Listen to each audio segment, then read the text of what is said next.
Racism, नस्ल परस्त उन लोगों को कहा जाता है जो ये समझते हैं कि फितरी और विरसे में मिलने वाली खसूसियात इंसानी अमल और सलाहियतों का तयन करती है। नस्ल परस्ती के नज़रिए के मुताबिक खून कौमी और नस्ली शनाख्त की निशानी है। नस्ल परस्ती एक ऐसा अकीदा है कि इंसानों के कुछ ग्रोहों में वरासती सिफात यानी हेरिडिटी करैक्टरिस्टिक्स मुश्तरका होती हैं, लिहाजा इसमें एक नस्ल को दूसरी नस्ल पर फोकियत दी जाती है और नस्ली बुनियाद पर तकसीम वजूद में आती है। इस तकसीम का मतलब है कि दूसरे लोगों के खिलाफ तासुब, इम्तियाजी सलूक या दुश्मनी भी हो सकता है। नस्ल परस्ती की जदीद शक्लें अक्सर लोगों के दरमियान बायोलॉजिकल या हयातियाती इख्तलाफ के समाजी तसव्वुरात पर मबनी होती है। जदीद दौर में ये नज़रियात या अकायद सियासी निज़ाम की शक्ल इख्तियार कर चुके हैं, जिनमें मुख्तलिफ नस्लों को मौरूसी तौर पर एक दूसरे से बरतर या कमतर दर्जा दिया गया है, जो कि मुश्तरका वरासती खसूसियात, सलाहियतें या खूबियों की बुनियाद पर है। जदीद दौर में नेशनलिज्म की बुनियाद भी नस्ल परस्ती पर रखी गई है। रेसिज्म लफ्ज़ की इब्तिदा जदीद तहकीक के मुताबिक रेस का वर्ड अरबी जुबान के लफ्ज़ रास से माखूज है, जिसका मतलब है सर या फिर इब्तिदा या असल। रेसिज्म, जिसे नस्ल परस्ती भी कहा जाता है, ये अकीदा है कि इंसानों को अलग अलग और खुसूसी हयातियाती हस्तियों में तकसीम किया जाता है। ये नस्ल परस्ती कहलाता है। ऑक्सफोर्ड डिक्शनरी के दूसरे एडिशन में इसकी यूं तारीफ की गई है कि racism is such a theory that distinctive human characteristics and abilities are determined by race. नस्ल परस्ती की बुनियादी एजम्पशंस।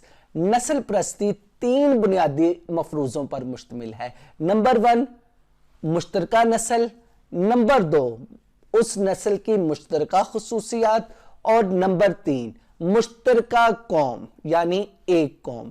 नस्ल परस्ती की बुनियाद पर एक कौम। नस्ल परस्ती की तारीख।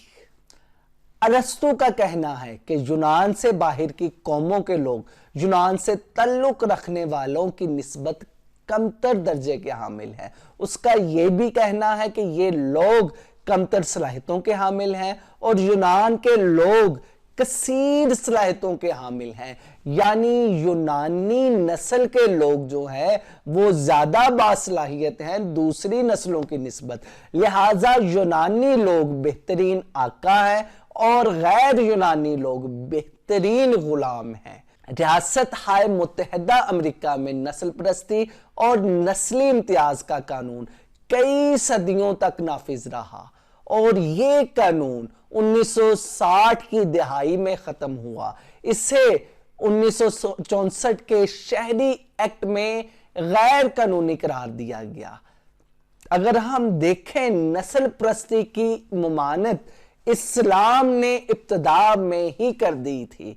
सैयदना जाबिर रज़ी अल्लाह ताला अन्हो फरमाते हैं कि रसूल सल्लल्लाहु अलैहि वसल्लम ने खुतबतुल विदा में फरमाया, ऐ लोगो तुम्हारा रब एक है और तुम्हारा बाप भी एक है। आगाह हो जाओ किसी अरबी को अजमी पर, किसी अजमी को किसी अरबी पर, किसी गोरे को काले पर और काले को गोरे पर कोई फजीलत और बरतरी हासिल नहीं है मगर तकवा की बुनियाद पर। नस्ल परस्ती के नुकसानात। दूसरी जंग अजीम के दौरान नाजी क़यादत ने पोलैंड और सोवियत यूनियन के मकबूजा मशरकी इलाकों में एक मुहिम का आगाज किया, जिसे उन्होंने एथनिक क्लींजिंग यानी नस्ली सफाई का नाम दिया। इन पॉलिसियों में दुश्मनों की नस्ल कुशी करना था, यानी उनकी नस्लों को खत्म करना था। इस बड़ी कत्लो गैरत से यूरोपीय ममालिक ने बहुत कुछ सीखा।